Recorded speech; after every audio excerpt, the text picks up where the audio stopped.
The IRS is pushing back against Republican criticism over the $80 billion in new funding it received as part of the Inflation Reduction Act.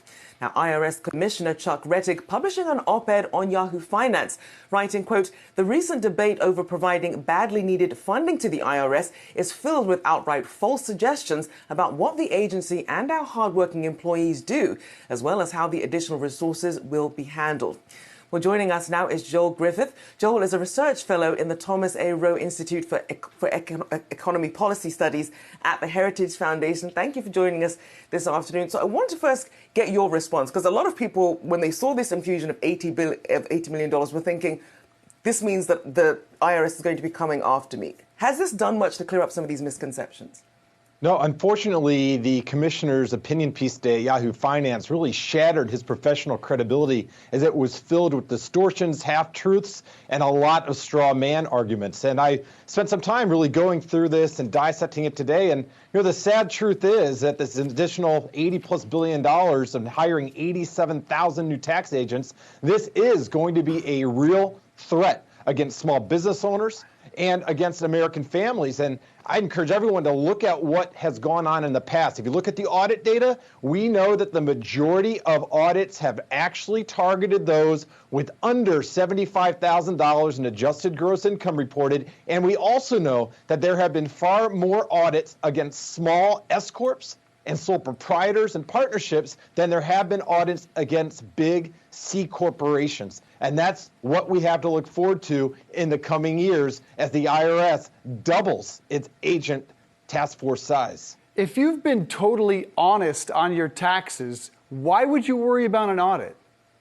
Well, if you ever look at the size of that tax code, it is enormous. There are thousands of pages of tax code and regulations. And really, if you consult, say, 5 attorneys about how much in taxes you owe and what you can take in the form of deductions, those 5 attorneys will likely give you 20 different opinions. And the fact is, depending on which actual agent is taking a look at your taxes, you might have 20 different opinions from those 20 different agents. And the bottom line is, if you get audited, even if you have been paying your taxes as you owe, even if the IRS at the end of the day agrees with you that you paid the taxes that you owe, the fees that you can rack up in terms of lawyer fees and accountant fees can easily run $20,000. That's a lot of money for an income earner, just a regular wage earner. But if you're a small business owner, especially if you have 6 or 7 employees, you likely don't have a full-time lawyer or accountant, and that $20,000 audit bill can really set you back as a small business owner or as an individual. But do we know, in terms of numbers here, like how many people could really be expecting to get that sort of a tax bill from this?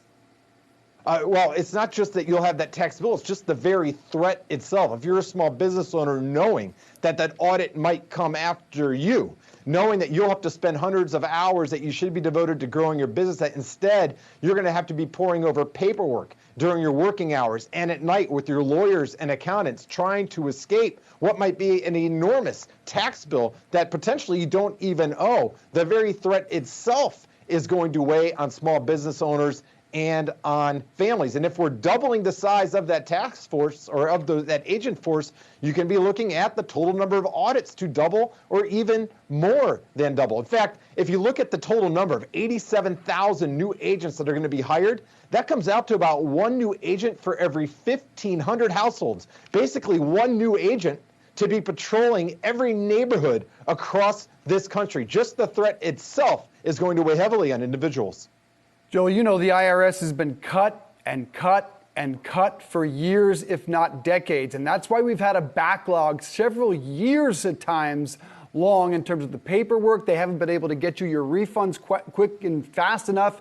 Hiring more agents will get you your money faster. Don't you want the IRS adequately funded?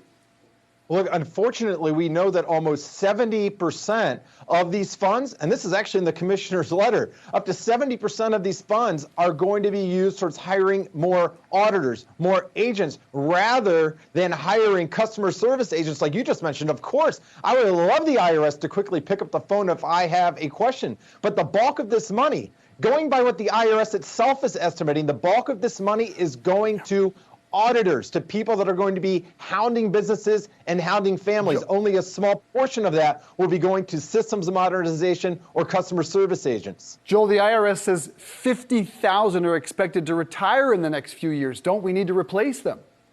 Well, if you look at this funding, the funding itself is above and beyond the funding that would already be going towards the IRS. So the funding's already in place to maintain the total number of agents and the total number of auditors. This package is going to increase the total number. This is above and beyond the current force. In fact, we can expect each and every year over the next 10 years that the IRS will be adding auditors above and beyond those that are retiring. Remember, this is a shakedown of the American people. The only way that the spending package is going to be so-called paid for is to be extracting more tax dollars out of individuals. And at Heritage Foundation, we have poured through the prior audit data to see who it's been targeting. And if those numbers hold true going forward with the new auditors, you can expect that an average family over that 10-year period can expect, largely because of this, to see about $2,000 additional taxes each and every year, as you're going to have an increased risk of having an IRS audit shakedown. Now, Joel, you mentioned some of the inconsistencies between agents that can sometimes lead to some of these audits, but with this investment that they're expecting in some of these enhanced IT systems, that's actually supposed to make some of these audits go down and actually make it easier to comply with some of these laws. So why would that not be a good investment? Yeah, that's a great question for the commissioner, because although 30% of the total funds will be going to hiring more customer service type agents and business modernization, 70% of these funds go to hiring more auditors. So that doesn't make sense that on the one hand, they're trying to fund the modernization. On the other hand, the bulk of these funds are going to go ahead and go towards auditors. I mean, you need to keep in mind that once again, that tax code is so complex that you can get 20 different legal opinions from just a handful of lawyers. Joel, aren't you worried this kind of rhetoric endangers the safety of people that are just trying to work hard and bust their butt that happen to work for the IRS? I'm concerned about regular families, and I'm concerned about small business owners that are having to go through each and every quarter and through every year under fear that they're going to have an IRS agent come after them and take up their valuable time and their valuable resources to force them to fork over more dollars to the federal government. That they're going to have to worry about these IRS agents and the lawyers for the government freezing their accounts and making it impossible for them to earn a living. That is what I'm concerned about. Got to leave it there. Joel Griffith, appreciate the time. Shauna, over to you.